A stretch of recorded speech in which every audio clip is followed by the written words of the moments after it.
They could have manipulated things around, got a max free agent, re-signed LeBron, had those two guys in AD, and move forward with that team. Now, to me, what this sets up is the Lakers have to trade Russell Westbrook, because when LeBron was unsigned, they at least had the ability to say, we can ride this out with Russ. We don't have to trade these picks. We could go to next summer. We'll have a ton of cap space. We could figure it out. Now, because LeBron has signed this extension, even if the Lakers don't trade Russ, with AD and LeBron on the books, and then dead cap, roster holds because they have nobody on the roster, the Lakers are only going to have enough money. Maybe they'll have $20-25 million. They're not going to have enough money to sign one of those max guys. So to me, they have to use this Westbrook contract and one or two of these picks to get the team better now, because that's the only viable path they have to really improve in this team over the next couple of years. Because otherwise, it's literally just going to be AD, LeBron, and a bunch of minimums, and that's not going to be good enough. And maybe that's, really what the Lakers were saying. They were saying, if you commit to us, it makes our path easier. Mm-hmm. So now we know we do trade Russ, and we're willing to include one or both of those picks somewhere along the way.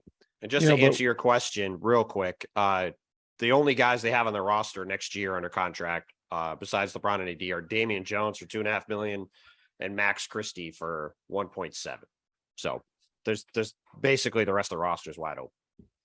And when LeBron got there, it was a feeling of, hey, guys are going to want to play here. Guys were, Anthony Davis hires Rich Paul, forces his way to the Lakers via trade, but they had a ton of trade assets.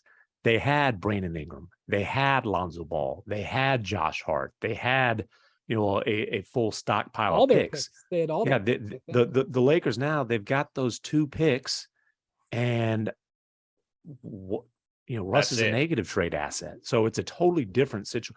Like, hey, guys are going to want to play for the Lakers. That's always going to be the case.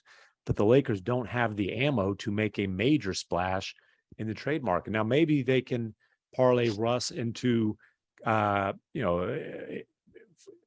him somewhere where a team's trying to shed some long-term salary that's not necessarily, that could be trade pieces down the road. But it's a totally different situation just in terms of the assets that Rob Pelinka and Rich Paul have to work with. Yeah, and of course, I asked about after the deal was done, I asked about why now, and basically I was told because LeBron believes in the Lakers. I thought you were going to be told why not, and it was a Russell Westbrook slogan. Well, I might have been told why not, but I don't want to quote the person.